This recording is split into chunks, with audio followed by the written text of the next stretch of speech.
everyone, Mike here with Jewelry Ecom, and today we're talking about setting realistic expectations for your online store.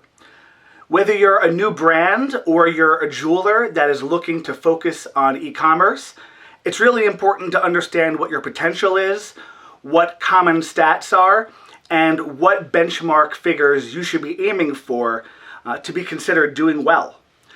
Now, first of all, the typical e-commerce rate is about 1%. So for every 100 people that visit your store, that visit your online store, you're looking to get one of them to convert into a sale. 1 out of every 100. However, this is a very general average number. So if we're looking at 1%, we have to realize that there are some stores that are doing very well online and are making a lot of money through their online stores. But at the other end, there are plenty of jewelers that have been doing e-commerce for 5 or 6 years and still haven't really made that many online sales. So there is skill to this. It's not safe to just assume that you're going to create a website and that 1 out of every 100 people are going to buy something from you. You have to work for it, and you have to know what to look for to adjust your website and adjust your marketing over time. Now, there are 3 stats that you can look at if you need help understanding your website traffic. So first of all, of course, is the number of visitors on your site. How many people are visiting your website over time?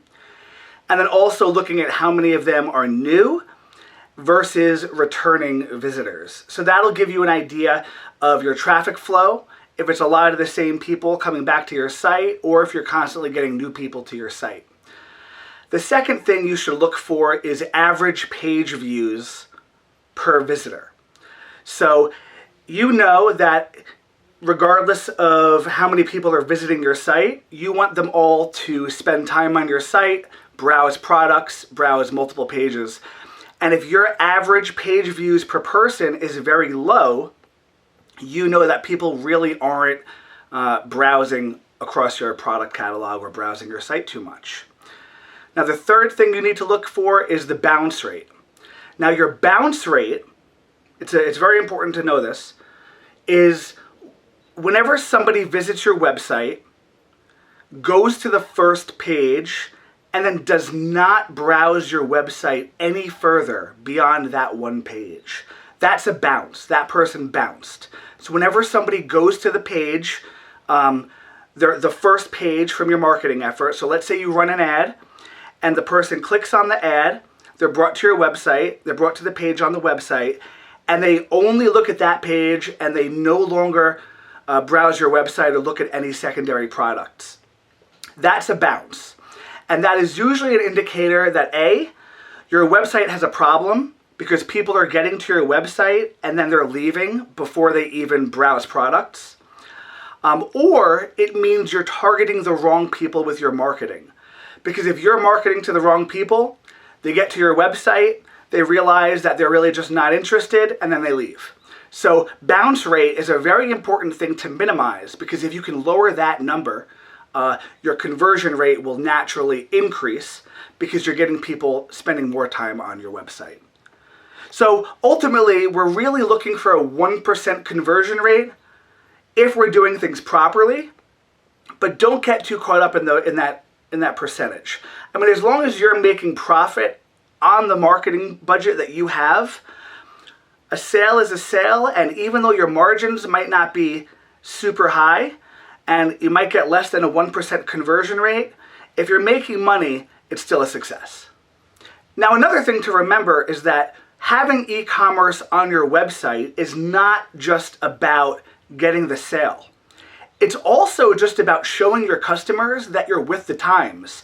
Because if somebody goes to your website and they don't see an online store, they're really going to kind of assume that you're a very old-fashioned jeweler that hasn't really, stayed with the times and really isn't up to date or really isn't that relevant.